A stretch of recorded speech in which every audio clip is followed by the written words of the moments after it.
for anyone just randomly listening to this one episode and hasn't listened to any other episode, Signs is my music, SYNZ, and I've been trying my best to release a song every single month this year, and I was killing it for a while, and then when I tackled on a performance, that set me back a little bit because I started to practice performing, and then which I didn't even think it would stop me from writing music, but it totally did. And then after the performance, it was really hard to get back into the headspace of writing. And then my computer was having issues. And so I was like, I'll reformat it. But then when I reformatted it, it messed everything up. And so now it's been this battle of getting my computer to a comfortable place where I can produce and be able to record.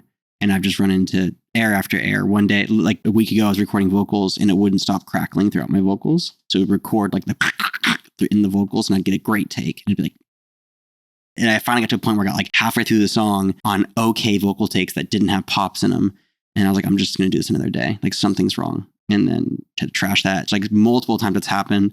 I finally got to a place where I have like a rough version of a song and it just doesn't sound good. And it's like that same thing that I always do where it's like the mixing's off. It's like the mixing is so off though, because I don't have all my normal equipment, all my normal stuff. And so I'm a little step back, but I'm also just trying not to put so much pressure on myself, because I have made 5 songs just this year and released them. And I'm planning on at least releasing another 3 or 4 for sure. So that's just going to happen. And I think I need to take the pressure off doing it every month because, like we talked about in the beginning of this podcast, life is not going as smoothly as it was at the beginning of the year. It never does. And it's actually incredibly complicated and stressful. And it's hard to be creative in those moments. But then it's also hard to be motivated to put in a certain level of work. And mixing and mastering is a lot of work. And so I can get these song ideas out and these vocals recorded.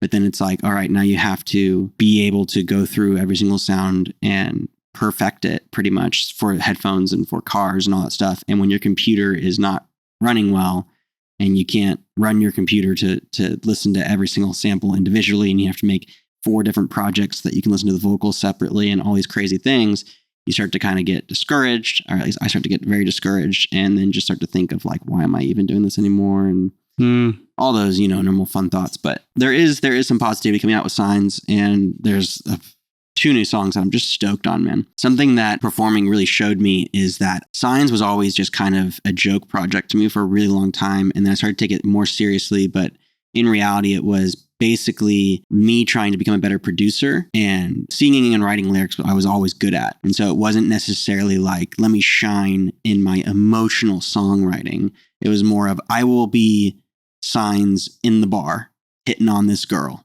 Boom. And I'll write it in my head and I'll just do it, but it's not real. None of it's real. I'll write this song over here and it's like Signs on tour, making money, so much money. And it's like not happening. It's like all these fake personas I build in my head. You're like a director, storyteller, right? Exactly. But I haven't brought any personality into it for Zach Blaustone and Signs. And then after performing, it was really hard to perform and be in character.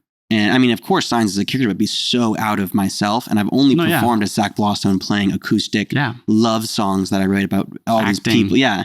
But it's not as much acting, but it still is like, there's something about, I have a talent for writing, sort of for songwriting. There's a connection I can make with my own life that I've kind of pulled away from Signs. And so these next 2 songs that I'm working on right now are very much more emotional, personal, very much more personal. Cool. There's one song in particular I'm thinking about that is like really queering the ear on producing in terms of like how a song should sound, how a song should start. Can you say that again? Queering the ear. What do you mean by that? I took a queer studies class in college like 4 years ago. It was a writing class, so like queer writing, queer studies. Sounds so you great. write an essay, and my teacher would always be like, great essay. Now go back and queer it. Because the whole idea would be like, go just try to f it up because you already did it. It's kind of like your thing.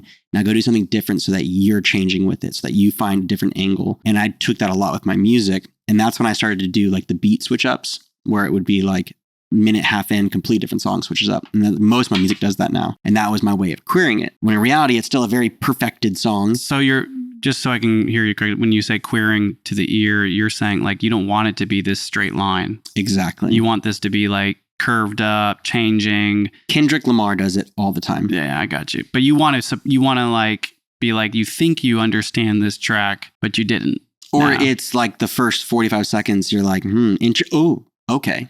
I think it's like the best way I'm hearing is like, you don't want your songs to be like, this is A to B. You're like, this is A, now we're going to numbers. Yeah, exactly. Right. You want to you want to change up. Yeah. I got you.